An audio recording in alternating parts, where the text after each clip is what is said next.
옛날 옛날 아주 먼 옛날에 강원도 깊은 산골짜기 구름도 쉬어 넘는다는 험준한 산자락에 인적이라고는 찾아볼 수 없는 외딴 초가집이 한 채 있었습니다. 마을에서 10리나 떨어져 있어 짐승들의 울음소리만이 밤낮으로 메아리치는 이곳은 세상의 소란스러움을 피해 글을 읽고자 하는 이들이 아니면 감히 발을 들일 엄두조차 내지 못하는 적막한 곳이었습니다. 산세가 워낙 깊고 숲이 울창하여 대낮에도 해가 잠깐 들었다가 금세 사라지곤 했기에 집 주변은 언제나 서늘한 기운이 감돌았고 바위 틈에서 흐르는 계곡물 소리만이 끊임없이 이어지는 마치 시간이 멈춘 듯한 고요한 세상이었습니다. 이 외딴 집에는 김선비라 불리는 젊은 학자가 홀로 기거하고 있었는데 그는 본래 한양의 명문가 자제였으나 벼슬길에 올라 서로를 물어뜯는 세속의 다툼에 환멸을 느끼고 이 깊은 산속으로 들어온 터였습니다. 그는 화려한 비단옷 대신 수수한 무명옷을 입고 기름진 음식 대신 산나물과 맑은 물을 벗삼아 지내며 오로지 성현의 말씀을 익히고 자연의 이치를 깨우치는 데에만 마음을 쏟았습니다. 그의 성품은 대나무처럼 곧고 강직하여 한번 옳다고 믿는 것은 끝까지 지키려는 고집이 있었으나 그 내면에는 가을 바람에 흔들리는 갈대처럼 섬세하고 여린 감수성 또한 숨어 있어 종종 밤하늘의 달을 보며 홀로 시를 읊조리기도 했습니다. 어느 해 여름, 장마가 유난히도 길게 이어지던 때였습니다. 하늘에 구멍이라도 뚫린 듯 며칠 밤낮을 가리지 않고 퍼붓는 비는 산과 계곡을 온통 물 한 개로 뒤덮어버렸고 초가집의 처마 끝에서는 낙숫물이 쉴 새 없이 떨어져 마당에 작은 웅덩이를 만들어내고 있었습니다. 눅눅한 습기가 방 안까지 스며들어 책장이 눅눅해지고 붓끝이 무거워질 정도였지만 김선비는 아랑곳하지 않고 호롱불 하나에 의지한 채 밤늦도록 글을 읽고 있었습니다.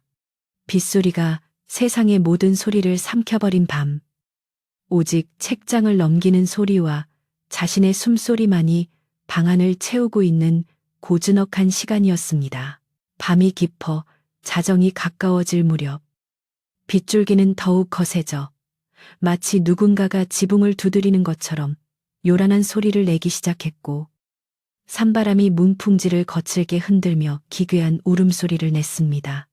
김선비는 잠시 책을 덮고 흐릿하게 흔들리는 호롱불 심지를 돋우며 창문 밖의 어둠을 응시했는데 왠지 모를 서늘한 기운이 등줄기를 타고 흐르는 것을 느꼈습니다. 그것은 단순히 비바람 때문에 느껴지는 추위가 아니라 마치 누군가가 어둠 속에서 자신을 지켜보고 있는 듯한 묘한 긴장감이었습니다. 그는 헛된 생각이라 여기며 고개를 저었지만 가슴 한구석에서 피어오르는 불안감은 쉽게 가라앉지 않았습니다. 그때였습니다. 거센 빗소리 사이로 무언가가 문을 두드리는 소리가 희미하게 들려왔습니다. 똑, 똑, 똑. 처음에는 그저 바람에 날린 나뭇가지가 방문을 때리는 소리이거니 생각하고 무시하려 했으나 소리는 잠시 후 다시 한번 조금 더 분명하고 간절하게 들려왔습니다. 똑, 똑, 똑. 그것은 분명 사람이 주먹을 쥐고 조심스럽게 문을 두드리는 소리였습니다. 이 깊은 산중, 더구나 앞을 분간할 수 없을 정도로 비가 쏟아지는 이 늦은 밤에 찾아올 사람이 있을 리 만무했기에 김선비는 자신의 귀를 의심하며 숨을 죽이고 문 쪽을 향해 귀를 기울였습니다. 잠시의 정적이 흐른 뒤 다시 한번 문 두드리는 소리가 들리자 김선비는 더 이상 잘못 들은 것이 아님을 확신하고 자리에서 일어나 문 앞으로 다가갔습니다. 호롱불을 손에 들고 문고리를 잡으려던 찰나 문 밖에서 가냘픈 여인의 목소리가 들려왔습니다. 안에 계신가요? 지나가던 길손이오나 비가 너무 거세어 길을 잃었으니 부디 하룻밤 비를 피하게 해주십시오. 그 목소리는 마치 빗방울이 옥쟁반에 구르듯 맑았지만 금방이라도 끊어질 듯 위태롭고 슬픈 기색이 서려 있어 듣는 이의 마음을 저릿하게 만들었습니다. 김선비는 잠시 망설였습니다. 남녀가 유별한 법도에 따라 외간 여인을 그것도 한밤중에 방 안으로 들이는 것은 선비로서 마땅히 경계해야 할 일이었기 때문입니다.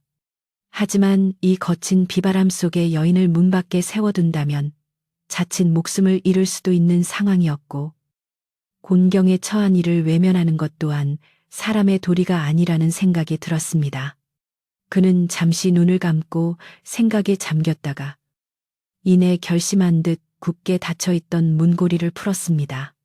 끼익하는 소리와 함께 낡은 나무 문이 열리자 차가운 비바람이 방 안으로 훅 끼쳐 들어와 호롱불이 위태롭게 춤을 추었습니다. 문이 열린 그곳에는 상상조차 하지 못했던 모습의 여인이 서 있었습니다. 머리부터 발끝까지 흠뻑 젖은 하얀 소복을 입은 여인은 칠흑 같은 어둠과 쏟아지는 빗줄기를 배경으로 창백하게 빛나고 있었습니다. 그녀의 검은 머리카락은 물미역처럼 젖어 얼굴에 달라붙어 있었고 비에 젖은 옷자락 아래로는 가냘픈 어깨가 쉼없이 떨리고 있었습니다. 김선비는 그녀를 보는 순간 숨이 턱 막히는 듯한 충격을 받았습니다. 단순히 낯선 이의 방문 때문이 아니라 그녀가 뿜어내는 기운이 너무나도 처연하고 아름다워서 마치 이 세상 사람이 아닌 듯한 착각을 불러일으켰기 때문입니다. 여인은 김선비를 보자마자 고개를 깊이 숙이며 다시 한번 간청했습니다. 실례인 줄 아오나 이 비가 그칠 때까지만이라도 처마 밑 한 구석을 허락해 주십시오. 그녀가 고개를 들었을 때 드러난 얼굴은 핏기 하나 없이 하얗게 질려 있었지만 그 눈빛만은 깊은 호수처럼 맑고 슬퍼 보였습니다. 김선비는 자신도 모르게 마음이 움직여 황급히 몸을 비키며 말했습니다. 처마 밑은 비바람을 피하기에 부족하오. 누추하지만 방으로 들어와 몸을 녹이시오.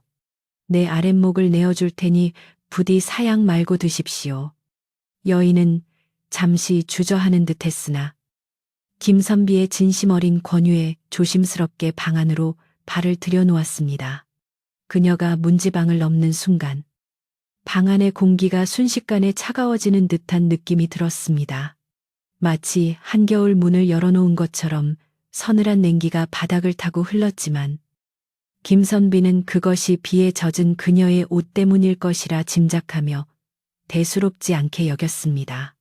그는 서둘러 문을 닫고 아랫목에 깔려있던 보료를 펴주며 그녀가 편히 앉을 수 있도록 자리를 마련해 주었습니다. 김선비는 예의를 갖추기 위해 여인이 앉은 곳에서 멀찍이 떨어진 윗목에 자리를 잡고 앉아 짐짓 아무렇지 않은 척 책을 다시 펼쳐들었습니다.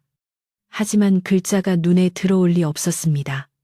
방 안에는 빗소리와 함께 여인의 옷에서 떨어지는 물방울 소리만이 톡, 톡하고 규칙적으로 들려왔고 그 소리는 김선비의 심장 박동 소리와 묘하게 겹쳐지며 긴장감을 고조시켰습니다.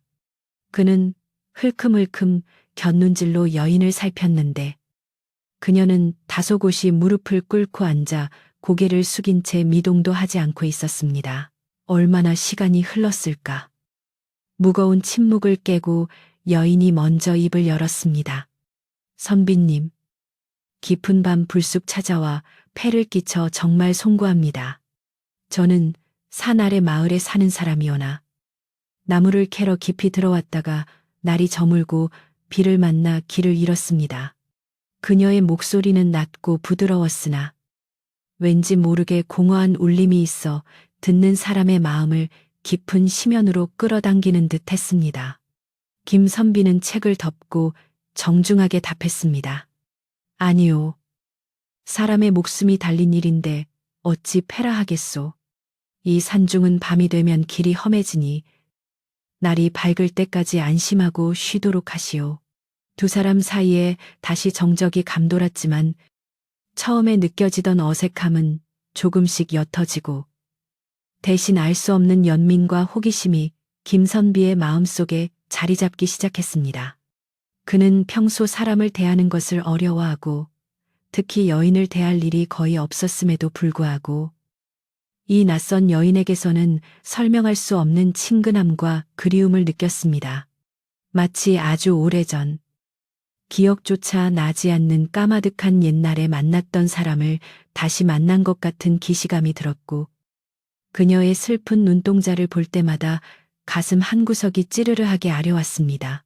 비는 그칠 줄 모르고 더욱 거세게 퍼부었고 천둥 소리가 산을 울리며 방 안의 호롱불을 위태롭게 흔들었습니다. 그때마다 여인은 흠칫 놀라며 몸을 움츠렸고 김선비는 본능적으로 그녀를 보호해주고 싶다는 충동을 느꼈습니다. 그는 벽에 걸려있던 낡은 담요를 꺼내어 그녀에게 건네주며 말했습니다. 옷이 많이 젖어 한기가 들 것이요. 이것이라도 덮고 있으면 좀 나을 것입니다. 여인은 떨리는 손으로 담요를 받아들며 김선비를 올려다보았는데 그 순간 두 사람의 시선이 허공에서 얽혔습니다. 여인의 손은 담요를 건네받을 때 김선비의 손끝에 살짝 닿았는데 그 찰나의 순간 김선비는 소스라치게 놀랄 만큼 차가운 냉기를 느꼈습니다. 그것은 비에 젖은 차가움과는 차원이 다른 마치 얼음덩어리나 죽은 자의 살결을 만진 듯한 섬뜩한 냉기였습니다.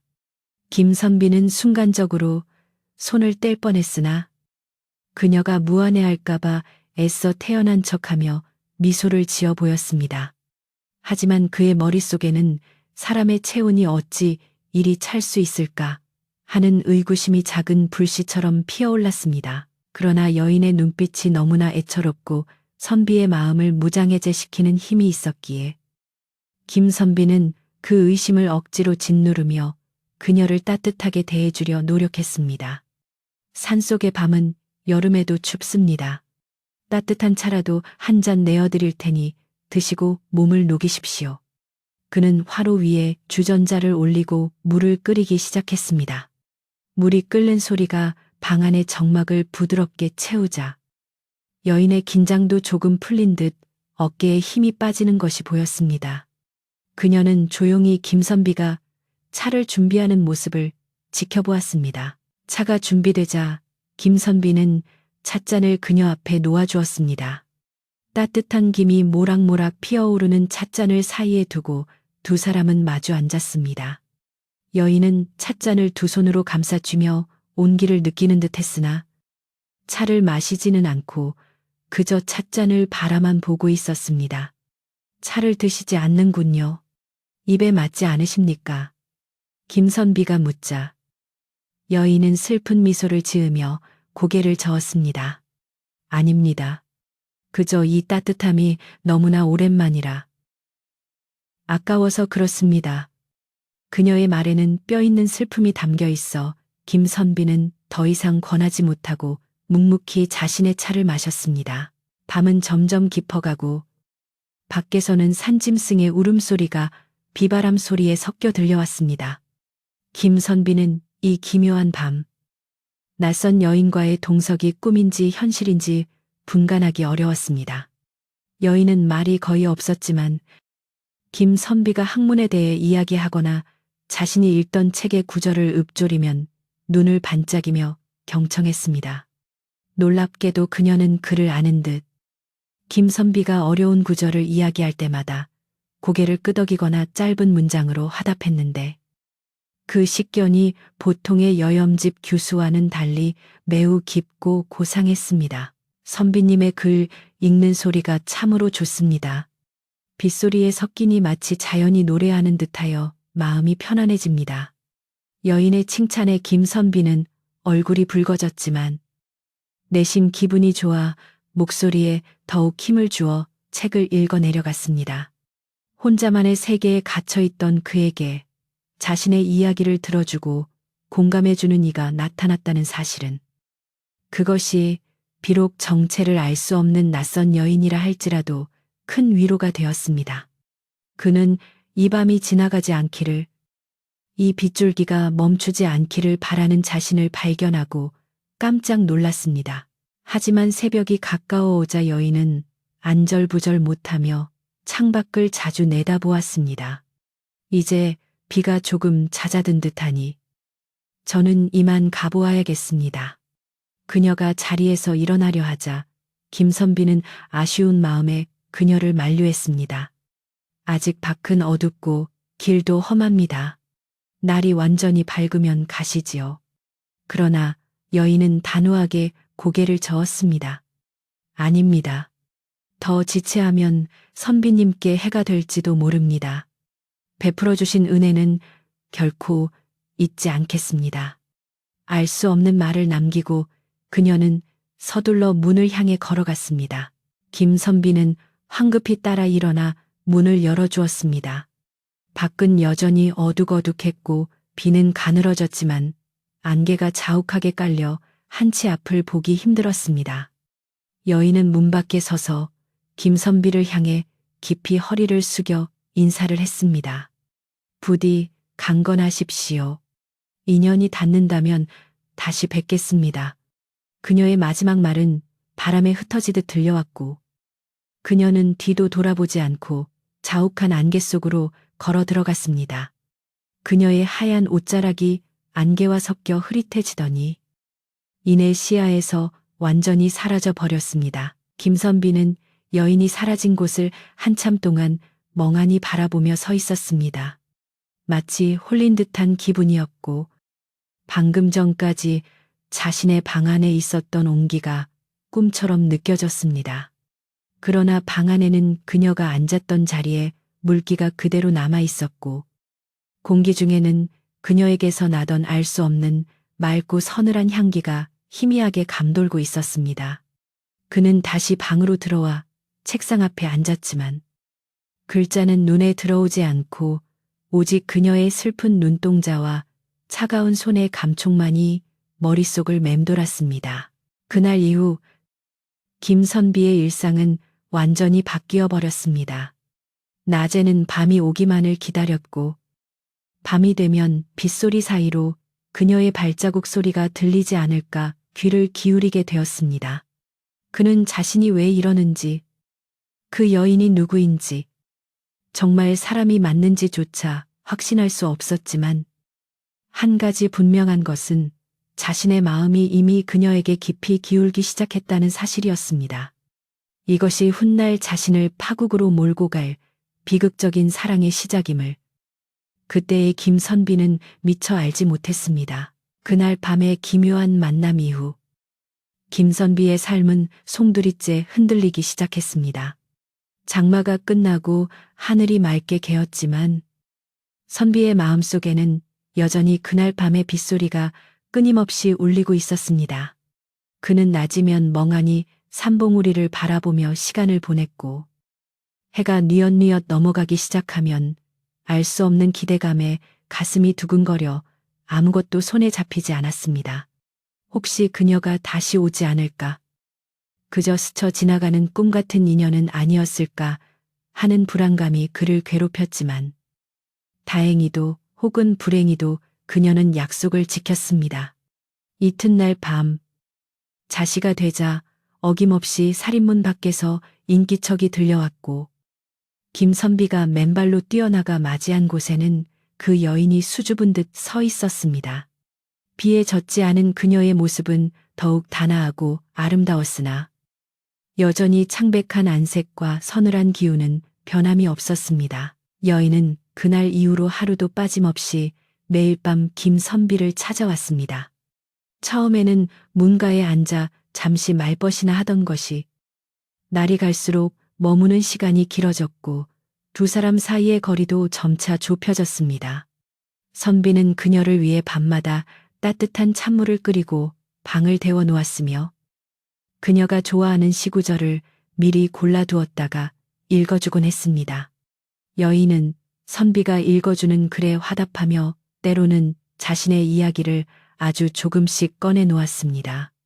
그녀는 자신이 어디서 왔는지, 누구의 자식인지 구체적으로 말하지 않았으나 그녀의 말투와 몸가짐에는 양반가의 법도가 깊이 배어 있었고 학식 또한 선비 못지않게 깊어 두 사람의 대화는 밤새도록 끊이지 않았습니다. 이 깊은 산속, 세상과 단절된 두 사람만의 공간에서 사랑은 걷잡을 수 없이 깊어만 갔습니다. 하지만 사랑이 깊어질수록 김선비의 몸은 눈에 띄게 쇠약해져 갔습니다. 본래 건강한 체질이었던 그는 어느새부턴가 밥맛을 잃어 끼니를 거르기 일쑤였고 대낮에도 쏟아지는 졸음을 이기지 못해 하루 종일 방 안에 누워 지내는 날이 많아졌습니다. 그의 얼굴색은 백지장처럼 하얗게 변해갔고 눈 밑에는 검은 그림자가 깊게 드리워져 마치 병을 앓는 사람처럼 보였습니다. 한여름의 뜨거운 햇살 아래서도 그는 춥다며 겨울옷을 껴입고 몸을 떨었고 손발은 얼음장처럼 차가워져 온기를 찾기 힘들었습니다.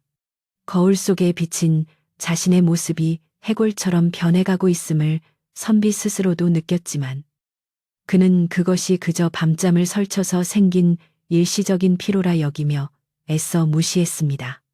밤이 되어 그녀만 나타나면 거짓말처럼 정신이 맑아지고 힘이 솟았기에 그는 자신의 몸이 망가지는 것을 대수롭지 않게 여겼습니다. 계절이 바뀌어 산천이 붉게 물드는 가을이 되었을 때 김선비의 상태는 더욱 심각해졌습니다. 이제는 지팡이 없이는 마당을 거닐기도 힘들 정도로 기력이 쇠했고 가끔씩 각혈을 하며 붉은 피를 토해내기도 했습니다. 마을에서 가끔 식량과 생필품을 지고 올라오는 늙은 하인 박노인이 선비의 몰골을 보고 소스라치게 놀라며 나리 어디 편찮으십니까? 당장 의원에게 가보셔야겠습니다. 라고 호들갑을 떨었지만 선비는 그저 공부에 너무 매진하여 잠시 기력이 쇠한 것뿐이다라며 손사래를 쳤습니다. 그러나 박노인의 눈에는 선비의 집 전체를 감싸고 있는 음산하고 기괴한 기운이 보였습니다. 한낮인데도 집 주변에는 서늘한 바람이 불었고 처마 밑에는 이름 모를 새들이 날아와 구슬프게 울어대고 있었기에 노인은 불길한 예감을 지울 수 없었습니다. 그러던 어느 날 산을 넘어가던 떠돌이 스님 한 분이 우연히 김선비의 집 앞을 지나게 되었습니다. 누더기 승복을 걸치고 지팡이를 짚은 이 스님은 도력이 꽤 높은 인물로 산천의 기운을 읽고 영적인 존재를 감지하는 능력이 탁월했습니다.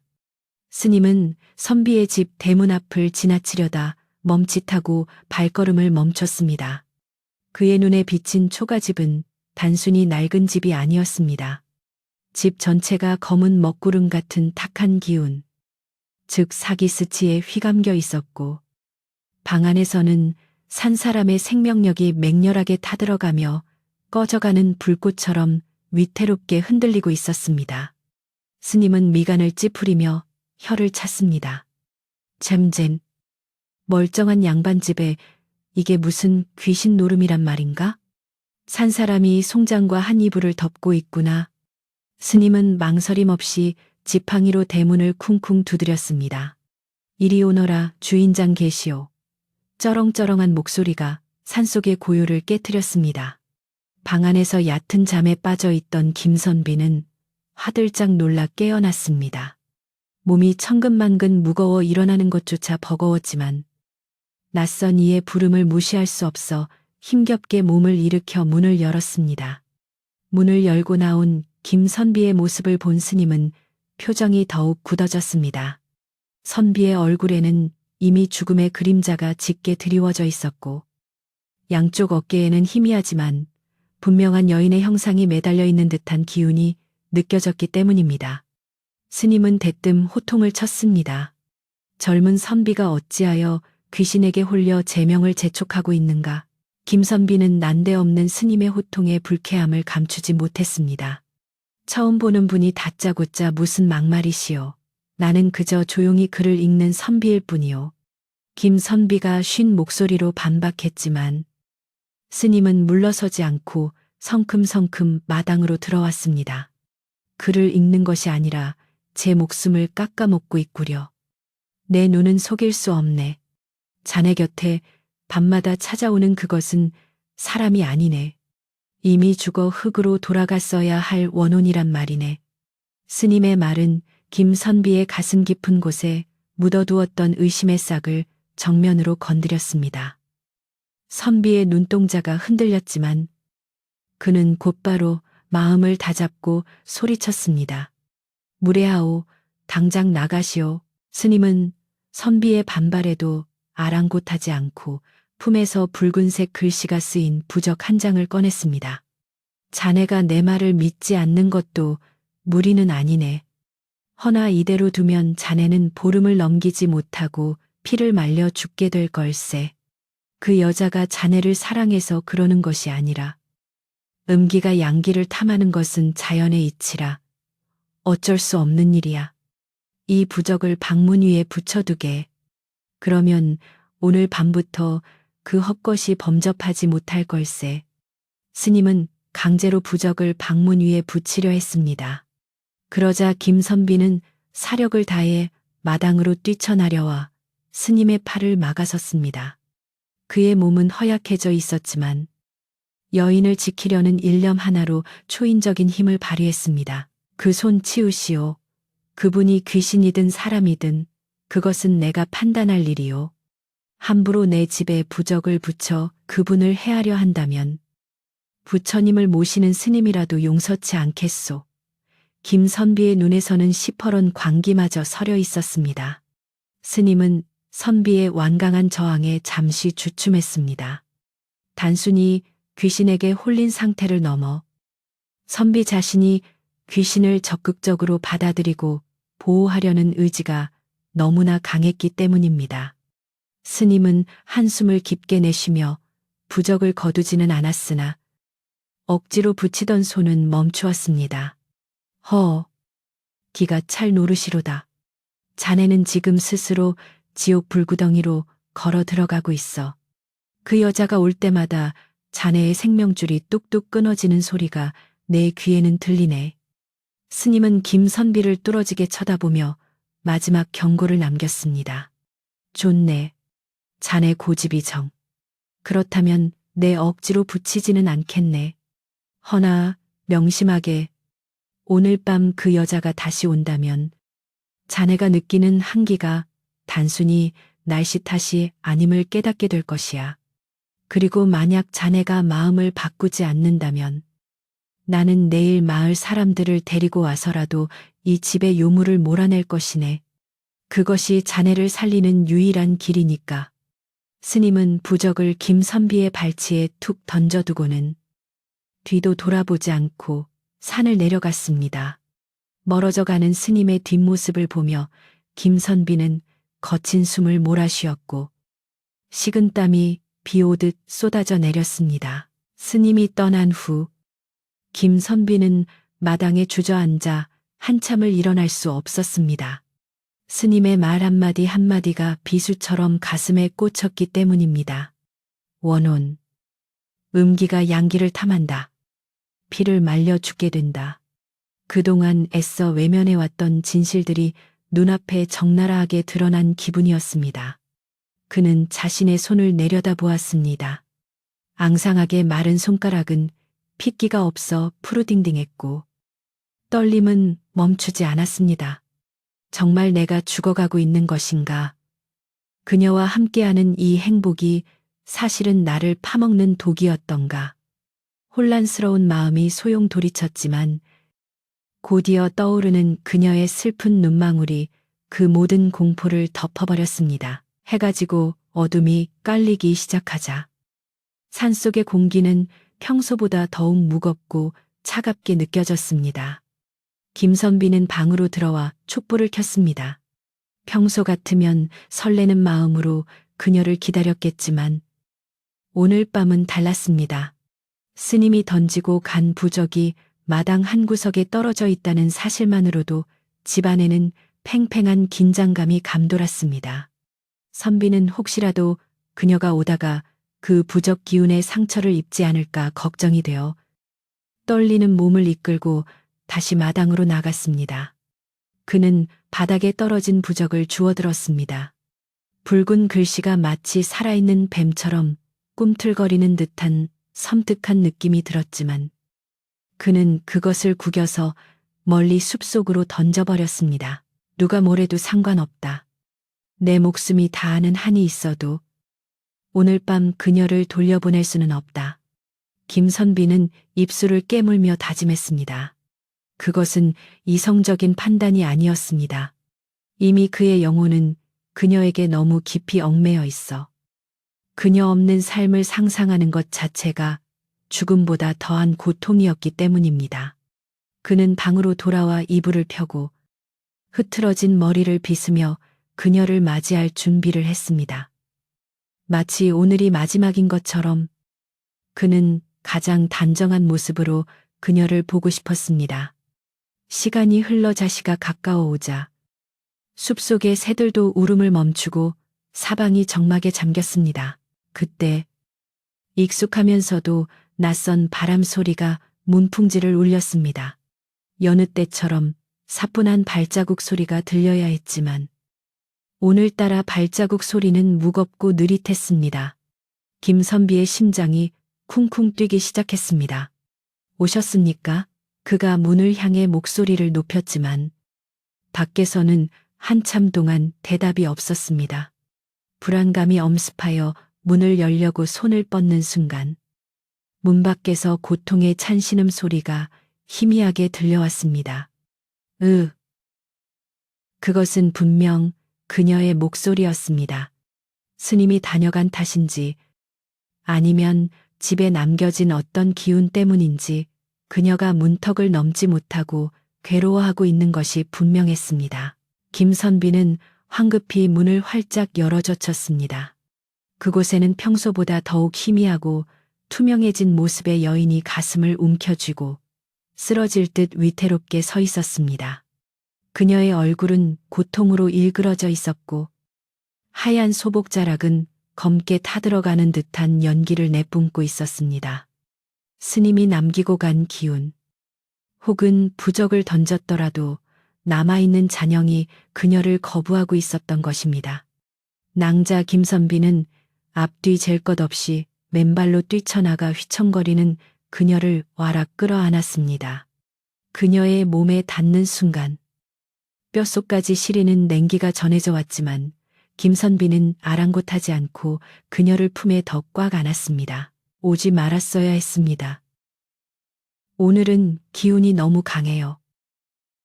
선비님께 해가 됩니다. 여인은 힘겨운 목소리로 말하며 선비를 밀어내려 했지만 힘이 들어가지 않았습니다. 김선비는 눈물을 흘리며 고개를 저었습니다. 무슨 말씀을 하시는 게요? 내가 여기 있는데, 내 집인데 누가 감히 낭자를 막는단 말이오. 괜찮소. 다 괜찮소. 그는 그녀를 부축하여 방 안으로 들어왔습니다. 신기하게도 선비가 그녀를 강하게 원하고 방 안으로 들이자 그녀를 괴롭히던 보이지 않는 장벽이 일순간 깨지는 듯한 소리가 났습니다. 하지만 그 대가로 김선비는 가슴을 쥐어짜는 듯한 통증을 느끼며 휘청거렸습니다. 방 안에 들어온 두 사람은 서로를 마주보며 거친 숨을 몰아쉬었습니다. 촛불 아래 비친 여인의 모습은 이전보다 훨씬 더 인간의 형상과는 거리가 멀어져 있었습니다. 손끝이 투명하여 뒤에 병풍이 비쳐 보일 정도였고 눈동자는 텅 빈 듯 공허했으나 선비를 향한 슬픔만은 가득 차 있었습니다. 김선비는 이제 더 이상 부정할 수 없었습니다. 눈앞의 여인은 살아있는 사람이 아니며 그녀와 함께하는 매 순간이 자신의 생명을 태우고 있다는 것을. 하지만 그는 떨리는 손을 뻗어 그녀의 차가운 뺨을 어루만졌습니다. 내 다 알고 있었소. 낭자가 사람이 아니라는 것을. 하지만 상관없소. 나에게는 낭자가 산 사람보다 더 귀하고 소중하오. 그의 고백을 들은 여인의 눈에서 투명한 눈물이 주르륵 흘러내렸습니다. 귀신은 눈물을 흘리지 않는다고 했으나 그녀의 눈물은 선비의 손등에 떨어져 차갑게 식어갔습니다. 어찌하여 어찌하여 저 같은 미천한 원혼에게 이토록 귀한 마음을 주십니까? 저는 선비님을 죽음으로 이끄는 저주받은 존재일 뿐입니다. 그녀의 목소리는 오열 섞인 절규에 가까웠습니다. 그러나 김선비는 단호하게 고개를 저으며 그녀의 손을 꽉 잡았습니다. 그대가 나를 죽이는 것이 아니라 내가 그대를 살리고 있는 것이라 생각해 주시오. 내 기운을 가져가서라도 그대가 이승에 조금이라도 더 머물 수 있다면 나는 기꺼이 내 모든 것을 내어주겠소. 이 비극적인 사랑의 맹세가 방안을 가득 채우는 순간 멀리서 닭울음 소리 대신 새벽을 알리는 산새 소리가 들려왔습니다.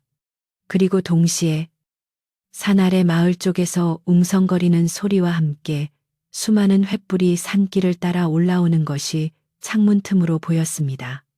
스님이 경고했던 대로 마을 사람들을 이끌고 온 것이 분명했습니다.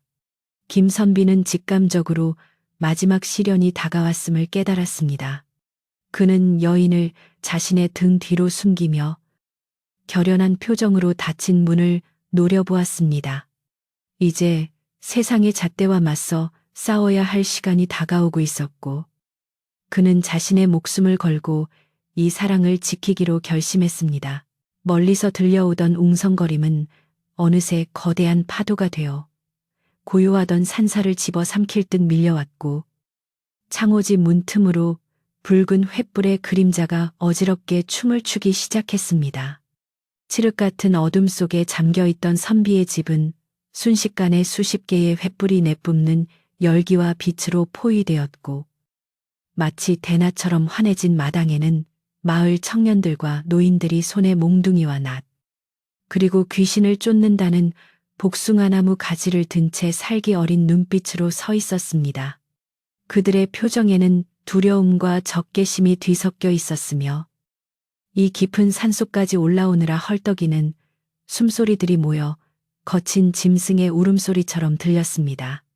그 한가운데에 어제 다녀간 스님이 엄숙한 표정으로 목탁을 두드리며 서 있었는데 그 규칙적인 탁, 탁, 탁 소리는 김선비의 심장을 조여오는 경고음과도 같았습니다. 김선비는 떨리는 손으로 방문의 걸쇠를 단단히 걸어 잠그고 문 바로 앞에 앉아 자신의 등 뒤에 있는 여인을 철저히 가렸습니다. 방 안으로 새어 들어오는 횃불의 불빛이 선비의 창백한 얼굴을 비추었는데 그의 이마에는 식은땀이 송골송골 맺혀 있었고 입술은 파르르 떨리고 있었지만 눈빛만은 결코 물러서지 않겠다는 결의로 타오르고 있었습니다. 여인은 선비의 등 뒤에서 사시나무 떨듯 떨며 자신의 존재가 사랑하는 이에게 이토록 큰 위협을 불러왔다는 사실에 어쩔 줄 몰라 했습니다. 그녀의 차가운 손이 선비의 옷자락을 붙잡았을 때 선비는 그 손을 자신의 따뜻한 손으로 덮으며 나지막이 속삭였습니다. 두려워 마시오. 내 목숨이 붙어 있는 한 저 문지방을 넘을 수 있는 자는 아무도 없소. 마당에선 스님이 목탁 소리를 멈추고 쩌렁쩌렁한 목소리로 외쳤습니다. 김선비 내 경고를 무시하고 기어이 화를 자초하는가. 지금 자네 방 안에는 산 사람의 정기를 빨아먹는 요물이 들어앉아 있네. 마을 사람들이 자네를 구하기 위해 이 험한 밤길을 마다하지 않고 올라왔으니 당장 문을 열고 나오게. 스님의 목소리에는 요물을 멸하겠다는 단호한 의지가 서려 있어 듣는 이로 하여금 거역할 수 없는 위압감을 느끼게 했습니다. 마을 사람들 또한 선비님, 어서 나오십시오. 귀신에게 홀리면 죽습니다. 라고 소리치며 분위기를 고조시켰습니다. 그들의 목소리는 선비에 대한 걱정이라기보다는 마을에 재앙을 가져올지도 모를 미지의 존재에 대한 공포에서 비롯된 아우성이었습니다. 김선비는 피를 토할 것 같은 고통을 참으며 쉰 목소리로 소리쳤습니다. 모두 돌아가시오. 내 집은 내가 지키고 내 사람은 내가 알아서 하오. 당신들이 요물이라 부르는 이분은 나에게 생명의 은인이나 다름없소. 함부로 입을 놀려 그분을 모욕하지 마시오. 그의 외침은 방 밖의 소란에 묻혀 희미하게 들렸지만 그 안에 담긴 처절함만은 문을 뚫고 나가 사람들의 가슴을 찔렀습니다. 마을 사람들은 웅성거리며 서로의 얼굴을 쳐다보았습니다. 평소 점잖고 학식 높던 김선비가 귀신에 들려 이토록 흉흉하게 변했다는 사실에 그들은 더욱 공포를 느꼈고 스님은 고개를 저으며 혀를 찼습니다. 이미 사기세치가 골수에 사무쳐 사리분별을 못하는구나. 강제로라도 문을 열어 요물을 끌어내야겠다. 스님의 신호가 떨어지자 마을 청년 몇 명이 쑥 다발에 불을 붙여들고 마당 한가운데로 나섰습니다. 매운 쑥 태우는 냄새가 순식간에 퍼져나가며 밤공기를 덮었고 그 독한 연기는 문틈과 벽틈을 타고 방 안으로 스며들기 시작했습니다. 예로부터 쑥 태우는 연기는 잡기를 쫓고 부정을 씻어내는 힘이 있다고 믿어져 왔기에 그들은 이것으로 여인을 괴롭게 하여 쫓아내려 한 것입니다. 방 안으로 들어온 쑥 연기는 김선비에게는 그저 매캐한 연기일 뿐이었으나 여인에게는 살을 태우는 화염과도 같은 고통을 주었습니다. 그녀는 아악 하는 비명조차 지르지 못한 채 바닥에 쓰러져 몸을 비틀었고 그녀의 형체는 연기 속에서 점점 흐릿해지며 고통스럽게 일렁였습니다. 여인이 고통스러워하는 모습을 본 김선비는 마치 자신의 심장이 찢겨 나가는 듯한 아픔을 느꼈습니다. 그는 자신의 도포 자락을 벗어 여인의 얼굴을 덮어 연기를 막으려 애쓰며 문을 향해 짐승처럼 울부짖었습니다. 그만하시오. 제발 그만해. 당신들이 사람인가? 어찌 산 사람의 집에 불을 놓고 사람을 죽이려 하는가? 그는 문을 발로 차고 주먹으로 두드리며 저항했지만 밖에서는 그의 절규가 귀신에 들려 발악하는 소리로만 들릴 뿐이었습니다. 스님은 더욱 목소리를 높여 독경을 시작했고 수리수리 마하수리 로 시작되는 경문 소리가 쑥 연기와 함께 방 안을 가득 채우며 여인을 사방에서 압박해 들어왔습니다. 경문 소리가 높아질수록 여인의 고통은 극에 달했습니다. 그녀는 귀를 막고 바닥을 구르며 괴로워했는데 투명했던 그녀의 피부 위로 검은 핏줄 같은 것이 돋아났다가 사라지기를 반복했습니다. 그것은 이승에 머물러서는 안 될 존재가 강제로 소멸당할 때 겪는 끔찍한 형벌이었습니다. 김선비는 더 이상 견딜 수 없어 비틀거리는 몸을 일으켜 문고리를 잡았습니다. 문을 열고 나가 저들을 막지 않으면 그녀가 눈앞에서 재가 되어 사라질 것이 분명했기 때문입니다. 하지만 그가 일어나려는 순간 극심한 현기증과 함께 다리에 힘이 풀려 그 자리에 털썩 주저앉고 말았습니다. 며칠간 이어진 쇠약해진 몸이 극한의 스트레스를 견디지 못하고 무너져 내린 것입니다. 김선비가 바닥에 쓰러지며 쿨럭하고 기침을 하자 붉은 피가 한 움큼 쏟아져 나와 바닥을 적셨습니다. 선비의 입가와 옷자락은 온통 피로 물들었고 그의 호흡은 거칠게 넘어가는 숨소리로 변했습니다. 그 모습을 본 여인은 자신의 고통도 잊은 채 기어서 선비에게 다가왔습니다. 선비님 정신 차리세요. 안 됩니다. 저 때문에 이러시면 안 됩니다. 여인이 울먹이며 차가운 손으로 선비의 뺨을 감싸자 선비는 희미하게 웃으며 그녀의 손을 잡았습니다. 나는 괜찮소. 그대가 무사하다면 내 피 따위는 다 쏟아도 상관없소.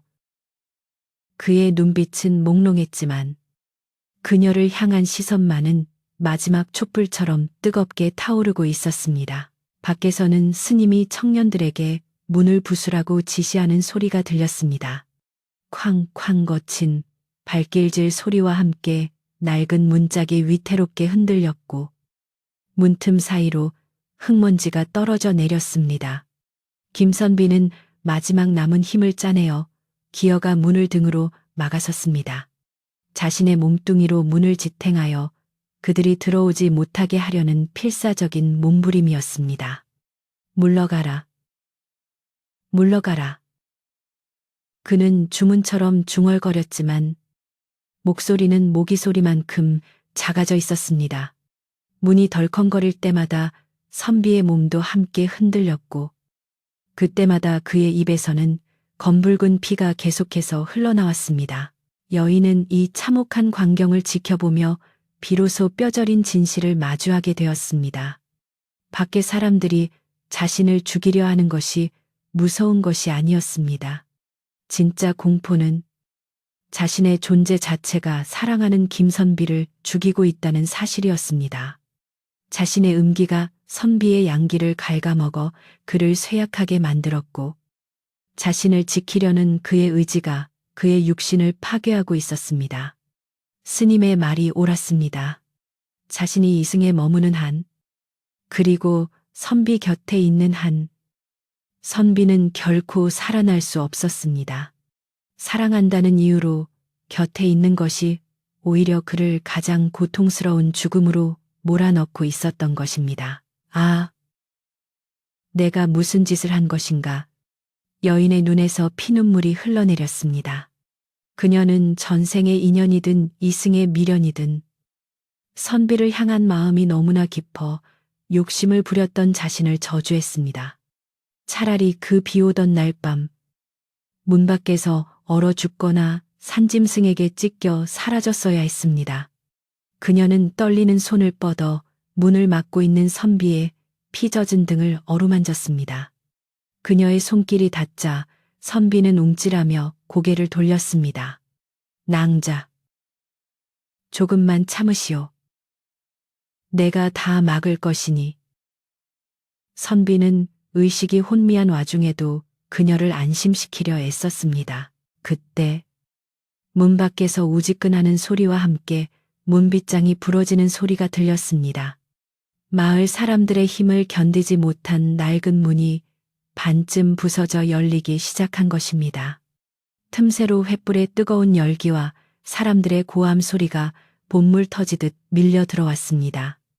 스님은 틈새로 부적을 던져 넣으며 소리쳤습니다. 사악한 귀신아, 썩 물러가지 못할까. 부적이 방바닥에 닿자마자 파란 불꽃이 튀며 타올랐고 그 빛은 방 안을 기괴하게 비췄습니다. 김선비는 부서진 문틈으로 들어오려는 사람들의 손을 밀쳐내며 비명에 가까운 소리를 질렀습니다. 안 돼. 들어오지 마. 내 방이다. 선비의 처절한 저항에 사람들도 잠시 주춤했습니다. 피범벅이 된 채 귀신을 등 뒤에 숨기고 눈을 부라리는 선비의 모습은 흡사 지옥에서 올라온 악귀보다 더 무서워 보였기 때문입니다. 그 짧은 정적 속에서 여인은 결단을 내렸습니다. 더 이상 지체할 시간이 없었습니다. 이대로 가다가는 선비가 자신을 지키려다 기진하여 목숨을 잃거나 마을 사람들에 의해 억지로 끌려나가 치욕을 당할 것이 뻔했습니다. 그녀가 할 수 있는 유일한 사랑의 방법은 선비가 살 수 있도록 스스로 영원히 사라져 주는 것뿐이었습니다. 그것이 비록 다시는 윤회조차 할 수 없는 영혼의 소멸을 의미한다 할지라도 말입니다. 여인은 천천히 자리에서 일어났습니다. 쑥 연기와 부적의 기운 때문에 몸이 천갈래 만갈래 찢어지는 듯 아팠지만 그녀는 입술을 깨물며 고통을 삼켰습니다. 그리고 피투성이가 되어 문을 막고 있는 김선비의 어깨를 부드럽게 감싸 안았습니다. 선비님, 이제 그만하십시오. 문을 여세요. 그녀의 목소리는 놀라울 정도로 차분하고 맑았습니다. 김선비는 놀란 눈으로 그녀를 올려다보았습니다. 무슨 소리요? 문을 열면 그들이 낭자를 해칠 것이오. 절대 안 돼오. 하지만 여인은 슬프지만 단호한 미소를 지으며 고개를 저었습니다. 아닙니다. 저들이 저를 해치는 것이 아니라 제가 선비님을 해치고 있습니다. 제 욕심이 선비님의 귀한 목숨을 갉아먹고 있었음을 이제야 깨달았습니다. 부디 저를 용서하십시오. 여인의 말에 김선비는 멍한 표정으로 말을 잇지 못했습니다. 그녀의 몸에서 뿜어져 나오던 서늘한 냉기가 점차 따뜻한 온기로 변해가고 있었는데 그것은 그녀가 자신의 영혼을 태워 마지막 기운을 만들어내고 있다는 증거였습니다. 안 돼. 가지 마시오. 제발. 김선비가 애원하며 그녀의 옷자락을 잡으려 했지만 손에 잡히는 것은 희미한 연기뿐이었습니다. 밖에서는 다시 문을 부수려는 시도가 시작되었습니다. 하나, 둘, 셋 구령 소리와 함께 몽둥이들이 문을 가격했습니다. 하지만 방 안의 두 사람에게는 그 소리가 아주 멀리서 들리는 것처럼 느껴졌습니다. 오직 서로를 바라보는 시선만이 이 세상의 전부인 양. 시간은 멈춘 듯 흘렀습니다. 여인은 몸을 숙여 김선비의 피 묻은 입술에 자신의 입술을 아주 가볍게 맞추었습니다. 얼음장처럼 차가웠던 그녀의 입술이 순간 뜨겁게 타오르는 듯 느껴졌습니다. 그것은 이승에서의 처음이자 마지막 입맞춤이었고 영원한 이별을 알리는 슬픈 의식이었습니다. 선비님을 만나 행복했습니다. 비록 몸은 흩어져 사라지나 제 마음만은 영원히 이곳에 머물러 선비님을 지킬 것입니다. 여인은 선비의 귀에 마지막 말을 남기고 천천히 뒤로 물러섰습니다. 그녀는 문을 막고 있던 선비의 몸을 부드러운 힘으로 옆으로 밀어내고 스스로 문을 향해 걸어갔습니다. 김선비는 바닥을 기어가며 그녀의 다리를 잡으려 했지만 힘이 빠진 손은 허공을 가를 뿐이었습니다. 가지마, 낭자 안 돼. 그의 절규가 방 안을 울렸지만 여인은 이미 문고리를 잡고 있었습니다. 그녀는 깊은 숨을 들이쉬고 망설임 없이 부서진 문을 활짝 열어 젖혔습니다. 부서진 문이 활짝 열리자 마당을 가득 채우고 있던 수십 개의 횃불이 일제히 춤을 추며 방 안으로 붉은 빛을 토해냈습니다. 그 갑작스러운 밝음에 김선비는 눈을 제대로 뜨지 못하고 신음했으나 문 앞에 당당히 선 여인은 그 빛을 온몸으로 받아내며 서 있었습니다. 그녀의 하얀 소복은 횃불 빛을 받아 붉게 물들었고 바람에 흩날리는 긴 머리카락은 마치 살아있는 불꽃처럼 보였습니다. 몽둥이와 낫을 들고 살기등등하게 서 있던 마을 사람들은 문이 열리고 여인이 모습을 드러내자 그 기묘하고도 서글픈 아름다움에 압도되어 순식간에 동작을 멈추고 얼어붙었습니다. 그녀는 악귀의 형상이 아니라 너무나 슬프고 처연한 여인의 모습으로 그들 앞에 서 있었기 때문입니다. 여인은 천천히 마당으로 한 걸음 내디뎠습니다.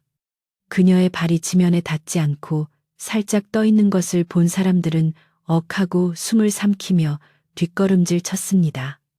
공포에 질린 누군가가 횃불을 떨어뜨렸고 마른 흙바닥 위에서 불꽃이 튀었습니다. 그러나 여인은 사람들을 공격할 기색이 전혀 없었습니다.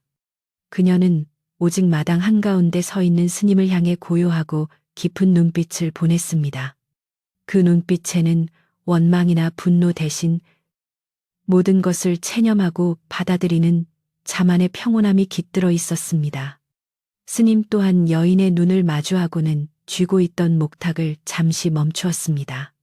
그 또한 수많은 귀신을 보아왔지만 이토록 맑고 슬픈 기운을 가진 영혼은 처음이었기에 당혹감을 감출 수 없었습니다. 방 안에서는 김선비가 피투성이가 된 몸을 이끌고 기어나오려 처절하게 몸부림치고 있었습니다. 안 돼? 가지 마. 거기서. 그의 목소리는 이미 쉬어버려 쇳소리처럼 들렸고 손톱이 빠지도록 문지방을 긁으며 여인의 뒷모습을 잡으려 애썼습니다. 하지만 그의 손은 허공을 휘저을 뿐 이미 저만치 멀어진 여인의 옷자락조차 잡을 수 없었습니다. 김선비는 바닥에 떨어진 자신의 피 위에 엎어져 울부짖었습니다. 제발 누구든 그녀를 말려주시오. 그녀는 아무 잘못이 없어 나를 살리려 한 것뿐이야. 그의 절규는 밤하늘을 찢을 듯 메아리쳤으나 마을 사람들은 그저 공포와 연민이 뒤섞인 표정으로 그 광경을 지켜볼 뿐 아무도 나서지 못했습니다. 여인은 김선비의 울음소리에 어깨를 한번 움찔했지만 결코 뒤를 돌아보지 않았습니다. 지금 뒤를 돌아 선비의 처참한 모습을 본다면 마음이 약해져 이승을 떠나지 못할까 두려웠기 때문입니다. 그녀는 스님 앞에 멈춰서서 고개를 숙였습니다. 스님, 제가 어리석어 사람의 정을 탐하고 천기를 거슬렀습니다. 그 죄는 제가 달게 받을 것이니 부디 저 선비님만은 살려주십시오. 제가 사라지면 선비님의 몸에 든 사기도 함께 거두어 가겠습니다. 여인의 목소리는 바람결에 들리는 풍경 소리처럼 맑았으나 그 속에 담긴 결의는 바위처럼 단단했습니다. 스님은 깊은 한숨을 내쉬며 고개를 끄덕였습니다. 나무 아미타불. 그대의 마음이 갸륵하나 이미 엎질러진 물이라 그대가 떠나야만 산 사람이 사네. 스님은 다시 목탁을 두드리며 천도제의 경문을 외기 시작했습니다.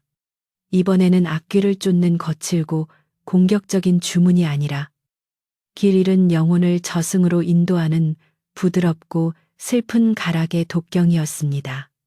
영가시여, 이승의 모든 번뇌와 집착을 내려놓고 부디 좋은 곳으로 가소서. 스님의 독경 소리가 울려 퍼지자 여인의 몸 주변으로 희미한 빗무리들이 모여들기 시작했습니다. 그것은 반딧불이 같기도 하고 새벽 안개 같기도 했습니다. 여인은 두 눈을 감고 두 팔을 벌려 그 빛들을 받아들였습니다. 그녀의 투명한 몸이 조금씩 공기 중으로 흩어지며 입자처럼 부서지기 시작했습니다. 그 시각 동쪽 하늘 산봉우리 너머에서는 검푸른 새벽이 물러가고 여명이 밝아오고 있었습니다. 밤새 내리던 이슬이 거치고 차가운 새벽 공기가 마당을 감싸 안았습니다. 숲속에서는 새벽을 알리는 산새들이 하나둘 지저귀기 시작했고 마을에서는 닭이 패를 치며 울었습니다. 음기가 가장 강한 밤이 지나고 양기가 솟아오르는 아침이 온다는 것은 더 이상 귀신이 이 땅에 머물 수 없음을 의미하는 자연의 섭리였습니다. 여인은 떠오르는 붉은 태양 빛을 등지고 서서 자신의 존재가 햇살 아래 눈 녹듯 사라지는 것을 느꼈습니다. 고통스러웠지만 그 고통조차 선비를 위한 마지막 선물이라 생각하니 감내할 수 있었습니다. 방문턱에 걸쳐 있던 김선비는 눈앞에서 벌어지는 믿기 힘든 광경에 넋을 잃었습니다. 사랑하는 여인의 형체가 점점 흐릿해져 뒷산의 나무들이 비쳐 보이기 시작했습니다. 안 돼, 사라지지 마. 나를 두고 어디로 간다는 말이냐. 김선비는 마지막 힘을 짜내어 비틀거리며 일어섰습니다. 다리가 후들거려 제대로 서 있을 수조차 없었지만 그는 마치 불 속으로 뛰어드는 나방처럼 여인을 향해 돌진했습니다. 그는 허공으로 흩어지는 여인을 와락 끌어안으려 했지만 그의 팔은 아무런 저항 없이 그녀의 몸을 통과해 버렸습니다. 품에 안기는 것은 오직 차가운 새벽 바람뿐이었습니다. 허공을 가른 선비는 중심을 잃고 여인의 발치에 쓰러졌습니다. 그는 바닥을 치며 통곡했습니다. 어찌하여 만질 수도 없단 말이냐. 어찌하여 잡을 수도 없단 말이냐. 이것이 꿈이라면 제발 깨게 해다오. 그의 눈물은 흙바닥을 적셨고 손톱에는 흙과 피가 엉겨 붙었습니다. 여인은 쓰러진 선비를 내려다보며 투명해진 손을 들어 그의 머리 위를 허공에서 쓰다듬는 신협을 했습니다. 닿을 수는 없었지만 그 애틋한 마음만은 전해지기를 간절히 바랐습니다. 그녀의 입술이 달싹였으나 소리는 들리지 않았습니다. 하지만 김선비의 귓가에는 그녀의 목소리가 바람처럼 스며들었습니다. 부디 저를 잊고 오래오래 사십시오. 스님의 독경 소리가 절정에 달하자 여인의 몸은 이제 형체를 거의 알아볼 수 없을 정도로 옅어졌습니다. 그녀는 마지막으로 환한 미소를 지어 보였습니다. 그 미소는 그녀가 처음 선비를 찾아왔던 날 보여주었던 슬픈 미소가 아니라 사랑하는 이를 살려냈다는 안도감과 기쁨이 섞인 가장 아름다운 미소였습니다.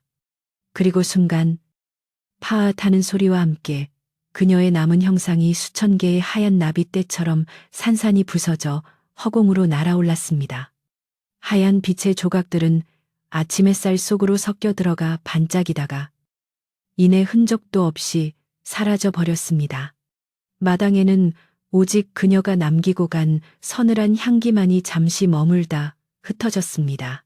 여인이 사라진 자리에는 아무것도 남지 않았습니다. 그토록 처절하게 선비를 괴롭히던 사기도, 집안을 감싸고 있던 어둠도 거짓말처럼 거쳤습니다. 떠오르는 아침해가 김선비의 초가집을 환하게 비추기 시작했습니다. 모든 것이 끝난 것입니다. 마을 사람들은 넋을 잃고 하늘을 올려다보며 모자를 벗고 고개를 숙였습니다. 그들은 자신들이 귀신을 물리쳤다는 승리감보다는 눈앞에서 펼쳐진 숭고하고도 비극적인 이별에 가슴이 먹먹해져 아무 말도 할 수 없었습니다. 누군가는 눈시울을 붉히며 몰래 눈물을 훔치기도 했습니다. 김선비는 여인이 사라진 허공을 향해 손을 뻗은 채 그대로 굳어버렸습니다. 그의 눈동자는 초점을 잃었고 입은 벌어진 채 다물지 못했습니다. 세상이 무너진 듯한 상실감이 그를 덮쳤습니다. 아. 그는 짐승처럼 쉰 소리를 몇 번 내뱉더니 이내 실이 끊어진 인형처럼 바닥으로 털썩 쓰러졌습니다.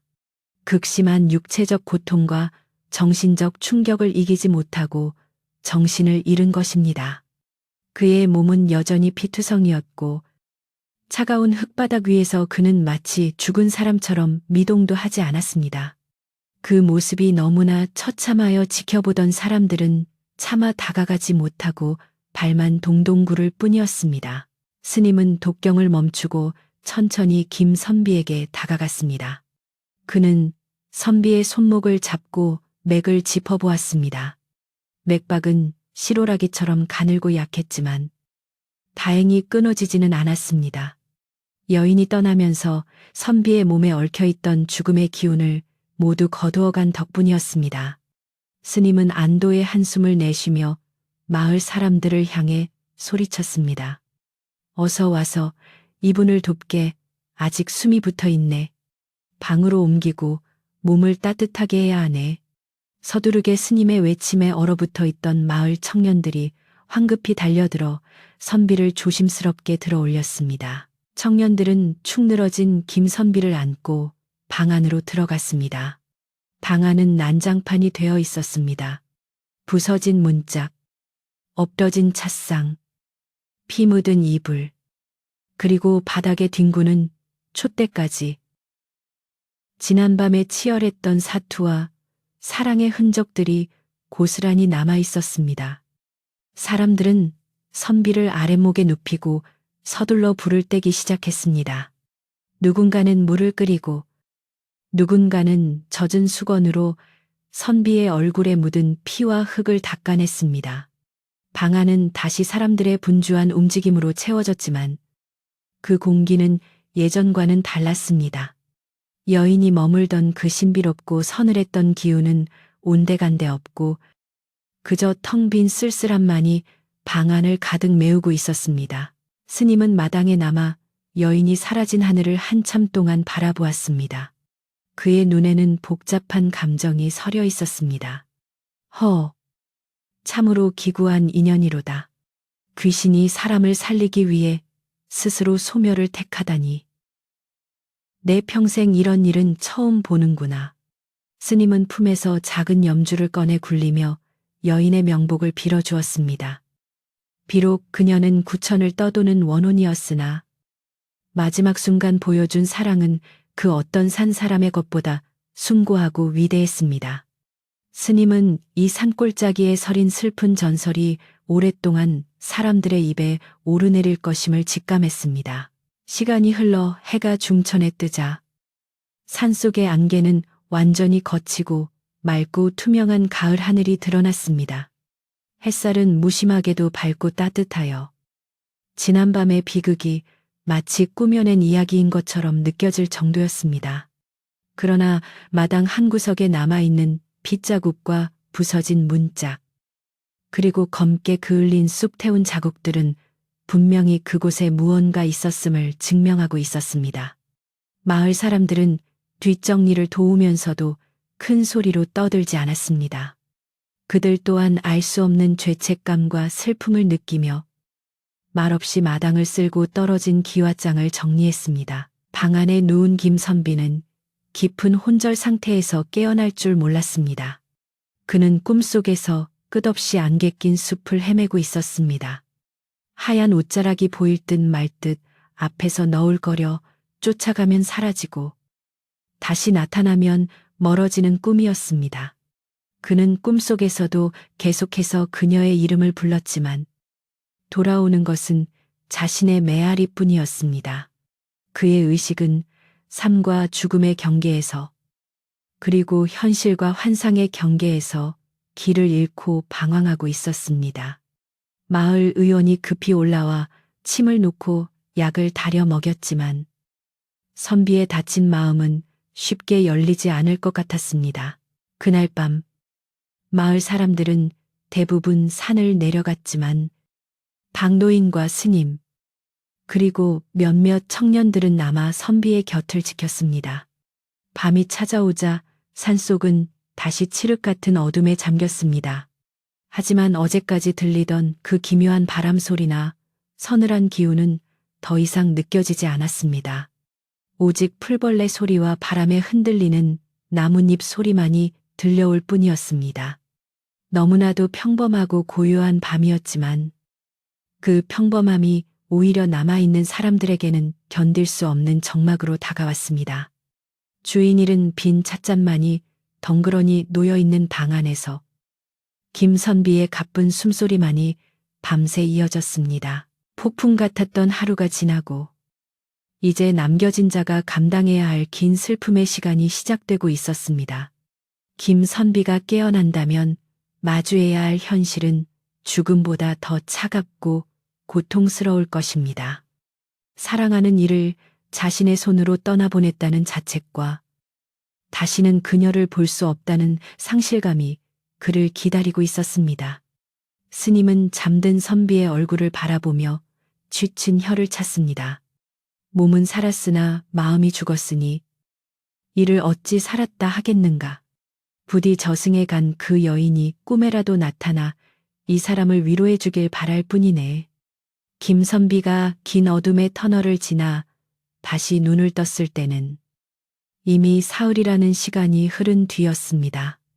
창호지 문을 통해 들어오는 아침 햇살이 눈이 시리도록 밝아 그는 무의식적으로 손을 들어 눈을 가렸습니다. 방 안은 절간처럼 고요했고 어디선가 약탕관이 달그락거리는 소리와 구수한 한약 냄새가 희미하게 풍겨왔습니다. 그는 멍하니 천장을 바라보다가 문득 지난밤의 기억이 폭풍처럼 밀려오는 것을 느꼈습니다. 여인의 마지막 미소, 흩어지던 빛의 조각들, 그리고 자신의 처절했던 절규가 생생하게 떠올라 심장이 내려앉는 듯했습니다. 그는 벌떡 일어나려 했으나 몸이 천근만근 무거워 손가락 하나 까딱할 수 없었습니다. 낭자. 갈라진 입술 사이로 흘러나온 목소리는 너무나 작고 힘이 없어 스스로도 듣기 힘들 정도였습니다. 그때 방문이 조심스럽게 열리며 박노인이 들어왔습니다. 노인은 선비가 눈을 뜬 것을 보고 화색이 돌며 달려왔습니다. 날이 정신이 드십니까? 아이고. 부처님 감사합니다. 사흘 밤낮을 꼬박 앓으셔서 이 늙은이가 얼마나 애를 태웠는지 모릅니다. 노인의 눈가에는 눈물이 그렁그렁했습니다. 김선비는 노인의 손을 잡고 간신히 물었습니다. 그분은 낭자는 어떻게 되었느냐? 정말 사라진 것이냐?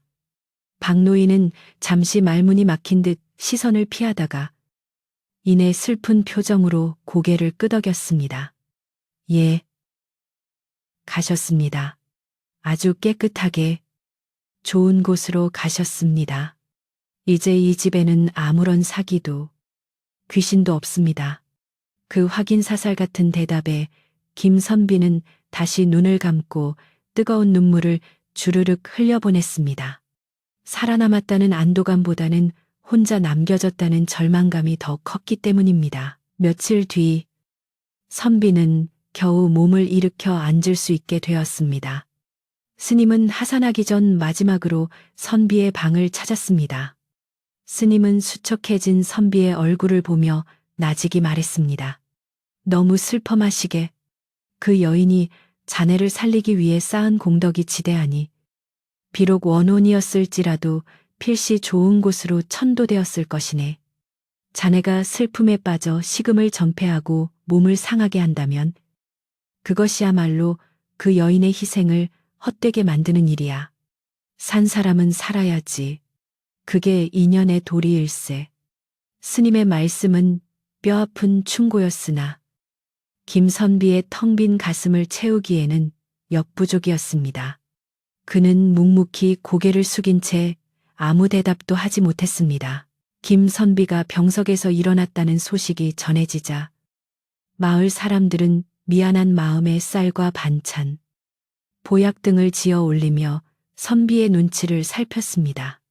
그들은 자신들이 그날 밤 너무 과격했던 것은 아닌지, 선비의 마음에 씻을 수 없는 상처를 준 것은 아닌지 뒤늦게 후회했습니다. 마을 청년들은 부서진 문짝을 새 것으로 달아주고 쑥 연기에 그을린 벽지를 새로 발라주며 선비의 마음을 돌리려 애썼습니다. 선비님, 몸조리 잘하십시오. 필요한 것이 있으면 언제든 말씀만 하십시오. 그들의 호의는 진심이었으나 김선비에게는 그 모든 것이 부질없게 느껴졌습니다. 문짝을 새로 단들 그 문을 열고 들어오던 그녀는 이제 다시 올 수 없다는 사실만이 뼈저리게 다가왔기 때문입니다. 몸은 서서히 회복되었지만 김선비의 마음은 여전히 그날 밤의 빗소리 속에 머물러 있었습니다. 그는 벼슬길에 나갈 뜻을 완전히 접고 아예 세상과 담을 쌓은 채 두문불출했습니다. 마을 사람들은 그가 충격 때문에 미치거나 폐인이 될까 걱정했으나 다행히 그는 다시 책을 잡았습니다. 다만 예전과 달라진 점이 있다면 입신양명을 위한 글 읽기가 아니라 마음을 닫고 떠난 이를 기리기 위한 독서로 바뀌었다는 점입니다.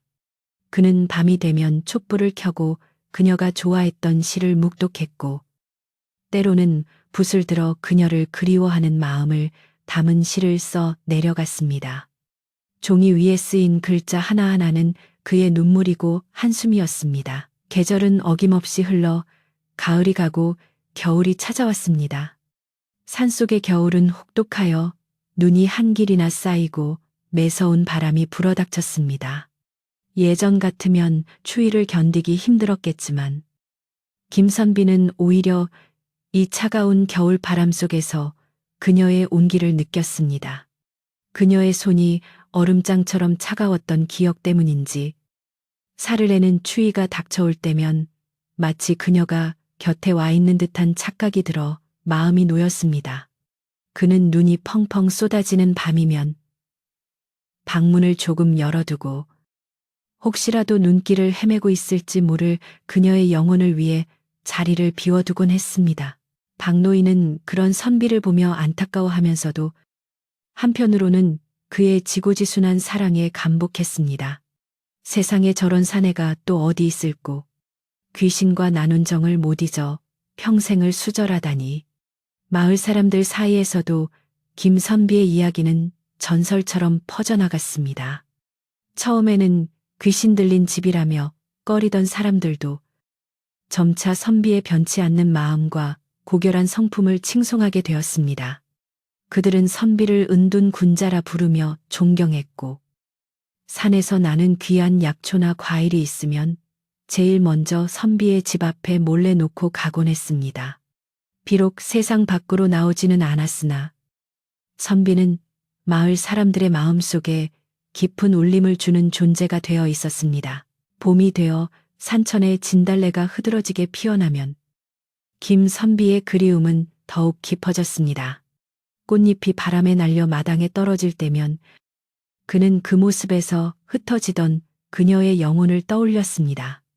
그는 마당 한구석, 그녀가 사라졌던 바로 그 자리에 작은 화단을 만들고 하얀 꽃이 피는 나무 한 그루를 심었습니다.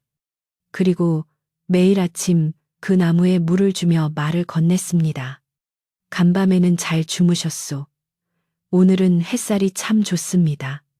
남들이 보면 미친 사람이라 손가락질할지도 모르겠지만 그에게 그 나무는 그녀의 분신과도 같았습니다.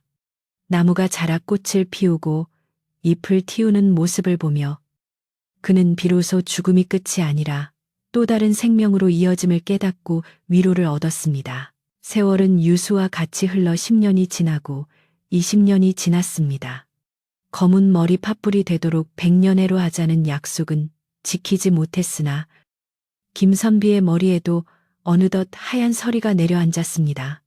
젊은 날의 날카롭고 예민했던 기운은 사라지고 이제 그의 얼굴에는 세월의 흔적과 함께 넉넉하고 온화한 주름이 자리 잡았습니다. 그는 더 이상 슬픔에 몸부림치거나 눈물을 흘리지 않았습니다. 대신 그의 눈빛은 깊은 호수처럼 고요해졌고 입가에는 항상 옅은 미소가 머물러 있었습니다. 슬픔이 발효되어 깊은 그리움이 되었고 그 그리움마저 초월하여 마침내 평온에 이른 것입니다. 어느 해 비가 추적추적 내리는 가을 밤이었습니다. 그날은 바로 그녀가 처음 찾아왔던 날이자 그가 평생 잊지 못하는 날이었습니다.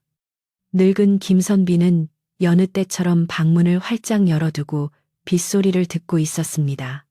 투둑, 투둑. 처마 끝에서 떨어지는 빗방울 소리는 수십 년 전 그날 밤과 똑같았습니다. 그는 찻상 위에 찻잔 2개를 나란히 놓았습니다. 하나는 자신의 것이고 다른 하나는 주인을 알 수 없는 빈잔이었습니다. 김선비는 익숙한 손놀림으로 따뜻한 차를 따랐습니다. 향긋한 차 향기가 눅눅한 방 안의 공기를 채웠습니다. 부인, 올해도 어김없이 비가 옵니다. 그곳은 춥지 않으신지요?